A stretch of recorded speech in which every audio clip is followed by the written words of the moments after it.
Vous êtes un raciste, sexiste, homophobe qui détestait les pauvres. Voici quelque chose dont sont convaincus les socialistes dès que vous n'adhérez pas à leur idéologie. Aujourd'hui, on va analyser cette idéologie pleine d'humanisme, pleine de bonté, pour se rendre compte qu'en fait, elle se base sur 3 des péchés les plus importants. Le vol, la jalousie, la pensée unique. On arrive déjà très bien à décrédibiliser le socialisme sous l'angle de l'efficacité. Ces 100 millions de morts en un siècle et toute la souffrance humaine qu'il a engendrée le place clairement au premier rang. Mais on s'y attaque rarement du point de vue moral. Vous n'avez pas, monsieur Mitterrand, le monopole du cœur. C'est pour ça qu'on va démontrer aujourd'hui pourquoi le socialisme, c'est le mal. Vol, non masculin, fait de s'emparer du bien d'autrui par la force ou par la menace. Tout le système de redistribution socialiste se base sur le vol. Le gouvernement ne vous demande pas de leur donner votre argent. Il vous force à le faire en vous mettant un pistolet sur la tempe. Si vous ne payez pas, des hommes armés débarquent chez vous et vous mettent en prison. Ça ne peut pas être plus clair. Pourtant, je suis sûr que personne n'apprend à ses enfants de s'approprier du bien des autres par la menace ou par la force. Alors pourquoi l'accepte-t-on de manière aussi disproportionnée ? Une hallucination collective. D'après les données d'Eurostat, en France, les prélèvements obligatoires représentent 47,5% du PIB, c'est-à-dire plus de 1000 milliards d'euros. Quasiment la moitié de la richesse créée par le travail et l'investissement de dizaines de millions de personnes est saisie par l'État. Quelle indignité. C'est quoi la limite là? On fait 60, 75, 90%. Même les seigneurs au Moyen-Âge ne taxaient pas autant. Parmi les taxes les plus confiscatoires, il y a les taxes sur le revenu des individus, vos salaires, jusqu'à 45%. Mais ils ne s'arrêtent pas là. Par la suite, ils viennent vous prendre davantage lorsque vous consommez. Via la TVA, 20%, ou via les taxes sur l'essence, 43%. Autant vous dire qu'après avoir fait vos achats, il ne vous reste qu'une maigre partie du fruit de votre travail. La politique, ça consiste uniquement à savoir à qui on va prendre du fric et à qui on va le donner. Et ici, on ne parle pas de cas particuliers comme les orphelins ou les handicapés, mais bien de la grande majorité des dépenses étatiques. On vous prend votre liberté d'orienter votre argent vers ce qui vous semble juste et on centralise cette décision qui sera prise par des bureaucrates. La République, c'est moi! On se retrouve avec le gros Robert, menuisier dans le Midi, qui paye des impôts pour des associations LGBT, alors qu'il préférait peut-être les donner à ses amis paysans qui n'ont même pas de quoi se chauffer correctement. Moi, ça partirait peut-être pour les chrétiens d'Orient ou la FFE, la Fondation pour l'éducation économique. Puis si les bobos du Marais veulent donner leur argent à des associations progressistes, grand bien leur face, mais qu'ils ne forcent personne à faire de même. Bref, c'est simple, le vol c'est mal, donc le collectivisme c'est mal. Next. Jalousie. Non féminin, sentiment d'envie à l'égard de quelqu'un qui possède ce que l'on n'a pas. Cela s'accompagne souvent d'hostilité et de dépit. Toutes les religions condamnent cette pulsion.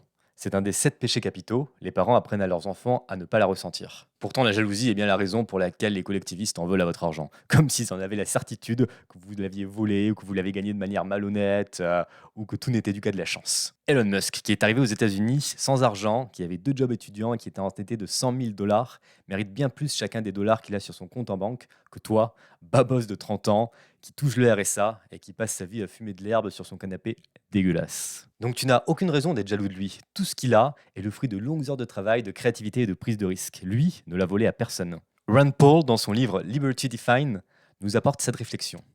Il est assez difficile pour les gens d'être confrontés au succès, surtout dans un contexte de marché où la rentabilité découle de qualités supérieures, comme l'anticipation, la prudence ou le bon sens. Nous devrions apprendre à fêter le succès, ou comme le disaient les philosophes antiques, apprendre à nous inspirer du succès d'autrui. Nous devrions essayer de copier le succès, pas de le punir. Pourquoi voudriez-vous pénaliser Bernard Arnault ou Jeff Bezos? Parce qu'ils offrent des emplois à une multitude de personnes et qu'ils font bien plus pour la société que vous ne le ferez jamais? Qu'est-ce qui se fait apporter lui en tant que scène? Arthur Schopenhauer, dans son essai Aphorisme sur la sagesse dans la vie, nous dit « L'envie est naturelle à l'homme, cependant elle est un vice et un malheur tout à la fois. Nulle haine n'est aussi implacable que l'envie. Nous aussi, nous ne devrions point incessamment et assidûment l'exciter. Au contraire, nous ferions mieux de renoncer à ce plaisir comme à beaucoup d'autres, vu ses dangereuses conséquences. » De mon côté, je vous rassure, parce que je vous vois venir dans les commentaires, je viens d'un milieu qui est très modeste, donc tranquille sur les a priori. Allez, next, et dernier point. L'endoctrinement.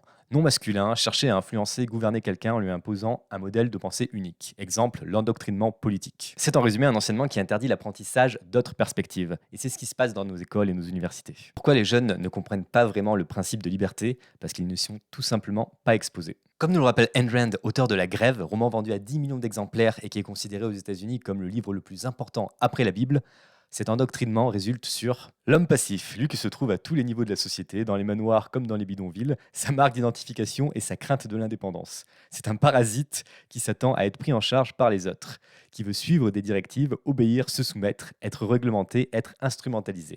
Il accueille positivement le collectivisme qui élimine toute possibilité qu'il pourrait avoir de penser ou d'agir de sa propre initiative. Ça fait mal ça.